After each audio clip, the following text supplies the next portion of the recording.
Voice change, বাচ্য পরিবর্তন। She writes a letter. সে একটি চিঠি লিখে। এখানে লিখে ক্রিয়াপদ, ইংরাজি রাইটস ভার্ব। রাইটস ভার্বের ফর্মগুলো দেখে নিন। রাইট বা রাইটস অর্থ লেখা, প্রেজেন্ট ফর্ম বা verb one. Wrote past form বা ভার্ব টু।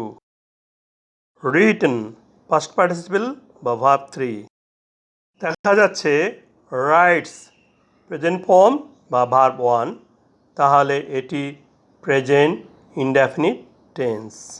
এখন সাবজেক্ট এবং অবজেক্ট জানার জন্য ক্রিয়াপদকে প্রশ্ন করি। কে লিখে?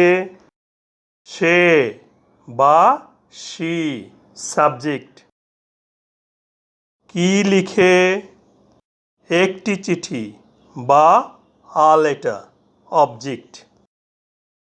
এই বাক্যে সাবজেক্ট বাক্যের প্রথমে আছে, তাহলে এটি অ্যাক্টিভ ভয়েস। এখন অ্যাক্টিভ ভয়েসকে প্যাসিভ ভয়েস করব।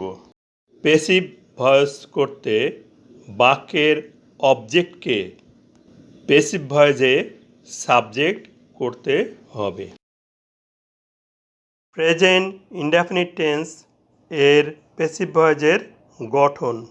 অক্সিলিয়ারি ভার্ব অ্যাম, ইজ, আর প্লাস প্রিন্সিপাল ভার্বের পাস্ট পার্টিসিপেল বা ভার্ব থ্রি। প্যাসিভ ভয়েসে সাবজেক্ট হচ্ছে a letter, third person singular number. Third person singular নাম্বারে ইজ বসে, তাহলে এখানে ইজ বসাই। তারপর প্রিন্সিপাল ভার্বের পাস্ট পার্টিসিপেল বা ভার্ব থ্রি বসবে। এখানে রাইটস ভার্বের পাস্ট পার্টিসিপেল পাচ্ছি রিটেন, তাহলে রিটেন বসাই। এরপর প্রেপোজিশন বাই ব্যক্তির ক্ষেত্রে বসবে। প্রেপোজিশনের পরে বাক্যের সাবজেক্ট শি এর অবজেক্টিভ কেসের প্রয়োজন হবে। শি এর অবজেক্টিভ কেস দেখে নিই।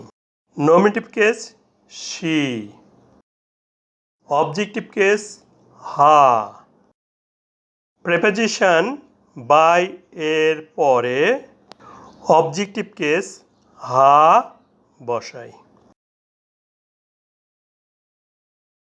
অ্যাক্টিভ ভয়েসে বাক্যের শেষে ফুল স্টপ আছে, প্যাসিভ ভয়েসেও বাক্যের শেষে ফুল স্টপ থাকবে। অনুবাদ: একটি চিঠি লেখা হয় তাহার কর্তৃক।